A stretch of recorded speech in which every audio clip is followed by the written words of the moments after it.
एक बार किसी एक नगर में एक साहूकार रहता था। उसके घर में धन की कोई कमी नहीं थी, लेकिन कोई संतान न होने के कारण वह बहुत दुखी था।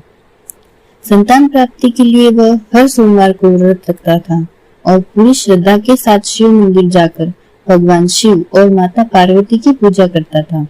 उसकी भक्ति देखकर एक दिन माँ पार्वती प्रसन्न होकर भगवान शिव से साहूकार की मनोकामना पूर्ण करने का निवेदन किया।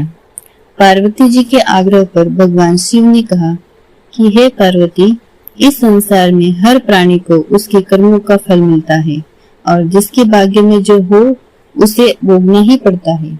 लेकिन पार्वती जी ने साहूकार की भक्ति देखकर उसकी मनोकामना पूर्ण करने की इच्छा व्यक्त की। माता पार्वती के आग्रह पर शिव जी ने साहूकार को पुत्र प्राप्ति का वरदान तो दे दिया, लेकिन उन्होंने बताया कि यह बालक 12 वर्ष तक ही जीवित रहेगा। माता पार्वती और भगवान शिव की बातचीत को साहूकार सुन रहा था, इसलिए उसे ना तो इस बात की खुशी थी और ना ही दुख। वह पहले की भांति शिव जी की पूजा करता रहा। कुछ समय के बाद साहूकार की पत्नी ने एक पुत्र को जन्म दिया। जब वह बालक 11 वर्ष का हुआ तो उसे पढ़ने के लिए काशी भेज दिया गया।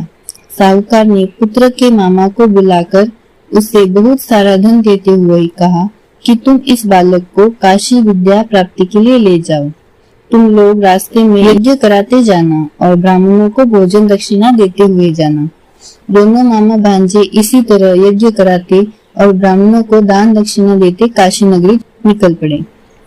इस दौरान रात में एक नगर पड़ा, जहाँ नगर के राजा की कन्या का विवाह हो रहा था।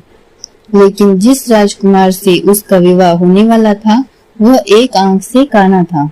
राजकुमार के पिता ने अपने पुत्र के काना होने की बात को छुपाने के लिए सोचा, क्यों न उसने साहूकार के पुत्र को दूल्हा बनाकर राजकुमारी से विवाह करा दूं। विवाह के बाद इसको धन देकर विदा कर दूंगा और राजकुमारी को अपने नगर ले जाऊंगा। लड़के को दूल्हे के वस्त्र पहनाकर राजकुमार से विवाह करा दिया गया। साहूकार का पुत्र ईमानदार था, उसे यह बात सही नहीं लगी, इसलिए उसने अवसर पाकर राजकुमारी के दुपट्टे पर लिखा कि तुम्हारा विवाह तो मेरे साथ हुआ है, लेकिन जिस राजकुमार के संग तुम्हें भेजा जाएगा वह एक आंख से काना है। मैं तो काशी पढ़ने जा रहा हूँ। जब राजकुमारी ने चुन्नी पर लिखी बातें पढ़ी तो उसने अपने माता पिता को यह बात बताई। राजा ने अपनी पुत्री को विदा नहीं किया, फिर बारात वापस चली गई। दूसरी ओर साहूकार का लड़का और उसका मामा काशी पहुंचे और वहां जाकर उन्होंने यज्ञ किया। जिस दिन लड़का 12 साल का हुआ उस दिन भी यज्ञ का आयोजन था। लड़के ने अपने मामा से कहा कि मेरी तबीयत कुछ ठीक नहीं है। मामा ने कहा कि तुम अंदर जाकर आराम कर लो। शिवजी के वरदानुसार कुछ ही देर में उस बालक के प्राण निकल गए। मृत भांजे को देख उसके मामा ने विलाप करना शुरू कर दिया। संयोगवश उसी समय शिव जी और माता पार्वती उधर से जा रहे थे। माता पार्वती ने भोलेनाथ से कहा, स्वामी, मुझे इसके रोने के स्वर सहन नहीं हो रहा। आप इस व्यक्ति के कष्ट को अवश्य दूर करें। जब शिव जी मृत बालक के समीप गए तो वह बोले कि यह उसी साहूकार का पुत्र है जिसे मैंने 12 वर्ष की आयु का वरदान दिया था। अब इसकी आयु पूरी हो चुकी है। लेकिन मातृभाव से विभोर माता पार्वती ने कहा कि हे महादेव, आप इस बालक को और आयु देने की कृपा करें, अन्यथा इसके वियोग में इसके माता पिता भी तड़प तड़प कर मर जाएंगे। माता पार्वती के पुनः आग्रह पर भगवान शिव ने उस लड़के को जीवित होने का वरदान दिया। शिव जी की कृपा से वह लड़का जीवित हो गया। शिक्षा पूरी करके लड़का मामा के साथ अपने नगर की ओर वापस चल दिया। दोनों चलते हुए उसी नगर में पहुंचे जहां उसका विवाह हुआ था।